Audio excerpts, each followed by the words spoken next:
টোকিওর এক কোণে একটা সাধারণ বাড়ি ছিল।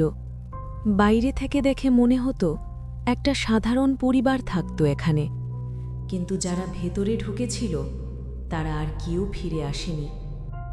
কায়াকো ছিল শান্ত স্বভাবের এক নারী। তার স্বামী ছিল সন্দেহপ্রবণ, হিংস্র আর নিষ্ঠুর। এক রাতে সন্দেহ পাগলামিতে রূপ নিল। হঠাৎ চিৎকার, হাড় ভাঙার শব্দ। ঘরের মেঝেতে ছিটকে পড়ল কায়াকোর দেহ। তার ছোট ছেলে তোশিও সব দেখেও শুধু ফিসফিস করে বলছিল, মা মা। সেই রাতেই দুজনেই মারা যায়। কিন্তু সমস্যা ছিল একটাই, ওরা চলে যায়নি।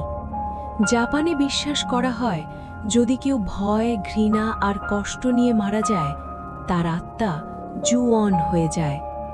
জুঅন মানে এমন অভিশাপ যা একবার শুরু হলে আর থামে না। মি আ কয়েক মাস পর নতুন পরিবার বাড়িটা ভাড়া নিল। রাতে মা শুনতে পেল ছাদের ওপর কেউ চুল টেনে নামাচ্ছে। আয়নায় তাকিয়ে সে দেখল তার পেছনে দাঁড়িয়ে আছে সাদা পোশাকের এক নারী, মুখটা কালো চুলে ঢাকা। ঘাড় ঘোরাতেই শিশুটি স্কুলে যেত না, কিন্তু প্রতিবেশীরা দেখত দেয়ালের ভেতর থেকে একটি ফ্যাকাশে ছেলে তাকিয়ে আছে। তার চোখ মৃত, তার মুখ হাসছে। যে তার চোখের দিকে তাকাতো সে আর কোনোদিন স্বাভাবিক থাকত না।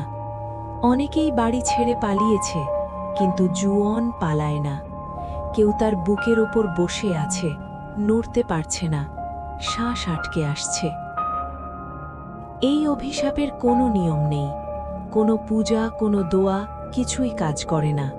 এটা শাস্তি নয়, এটা প্রতিশোধ নয়, এটা শুধু সংক্রমণ।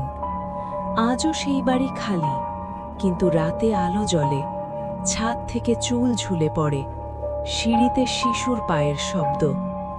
আর যদি কখনো শুনো মি আ, তখন বুঝবে ওরা তোমাকেই ডাকছে।